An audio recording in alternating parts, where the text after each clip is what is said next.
नमस्कार, मैं हूं कुमार अनिल। देश में बहुत कुछ नया होने वाला है।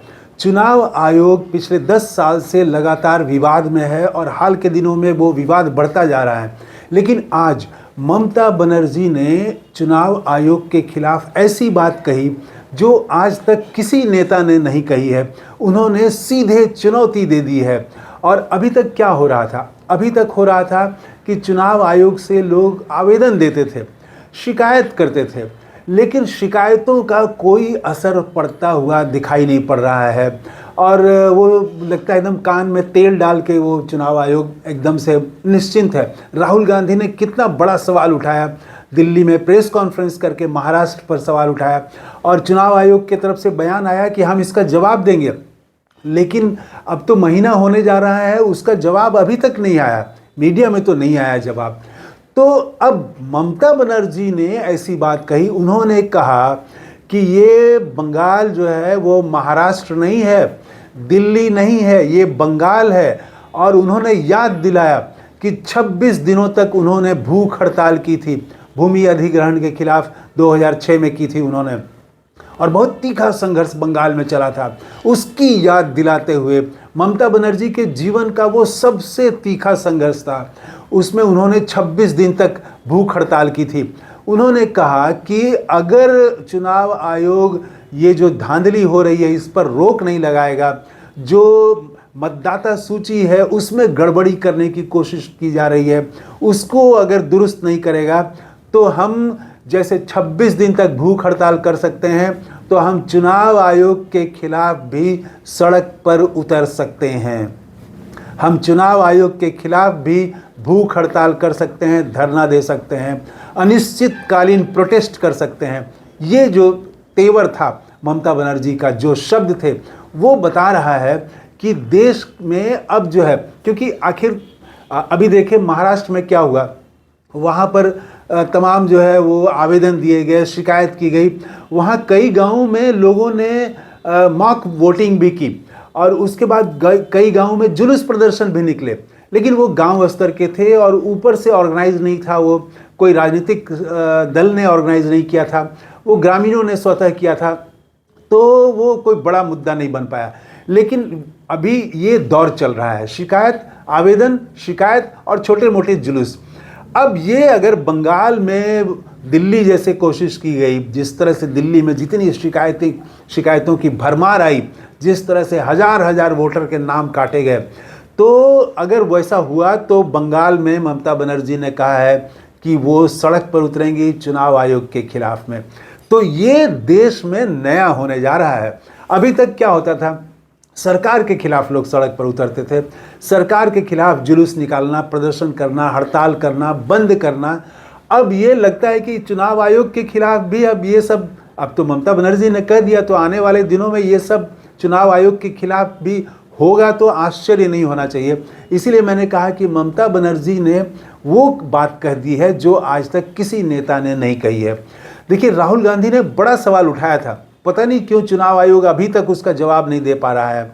उन्होंने कहा कि सिर्फ 5 महीने में 39 लाख वोटर महाराष्ट्र में बढ़ गए। कैसे बढ़ गए? बहुत गंभीर सवाल है, देश भी जानना चाहता है। लेकिन चुनाव आयोग ने इस पर कोई अब तक जानकारी नहीं दी। राहुल ने कहा था कि हिमाचल प्रदेश में जितने वोटर हैं उतना वोटर तो वो 5 महीने में वहाँ बढ़ा दिए गए। कैसे बढ़ गए ये वोटर? इसका जवाब देश को आज तक नहीं मिला है। चुनाव आयोग इसका जवाब नहीं दे रहा है।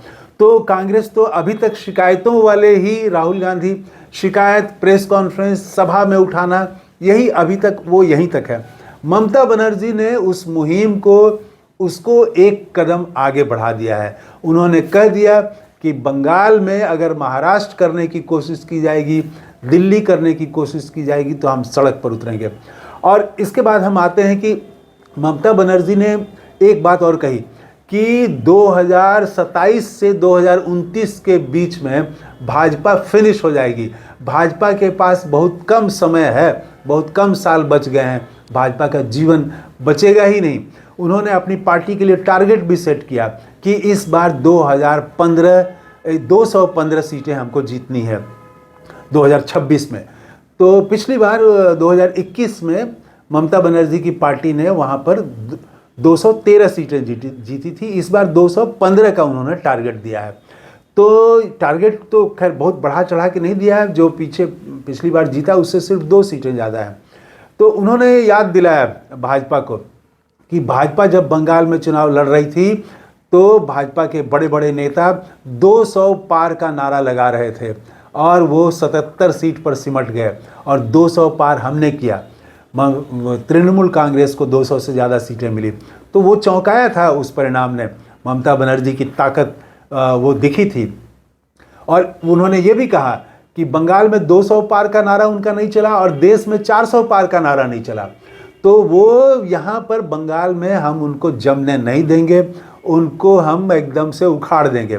इधर एक और ख़ास बात हुई, अभिषेक बनर्जी और ममता बनर्जी के बीच रिश्ते में खटास की खबरें लगातार आ रही थी और ये कहा जा रहा था कि अभिषेक बनर्जी भारतीय जनता पार्टी में जा सकते हैं, यहाँ तक की चर्चा चल रही थी। इस पर अभिषेक बनर्जी ने आज बहुत बड़ी बात कही। उन्होंने कहा कि मेरा गला अलग कर दो, मेरा सिर अलग कर दो और तब भी मैं बोलूँगा ममता बनर्जी जिंदाबाद। तो एक तरह से वो रिफ्ट की खबरें भाजपा में चले जाएंगे, इन खबरों पर उन्होंने इतनी बड़ी बात इसीलिए कही कि अब विराम लग जाए। ये भी कहा कि ये कुछ मीडिया वाले और वो पेड लोग हैं, पैसा लेकर के हमारे खिलाफ में, पार्टी के खिलाफ में इस तरह से दुष्प्रचार चला रहे हैं। तो खैर उस पर विराम लग गया। तो पूरा आज ममता बनर्जी ने सेट कर दिया आज अपनी पार्टी का कि वो एक तरह से 2026 के चुनाव की तैयारी के लिए उन्होंने सेट कर दिया और नारा भी दिया, कहा कि इस बार फिर खेला होगा।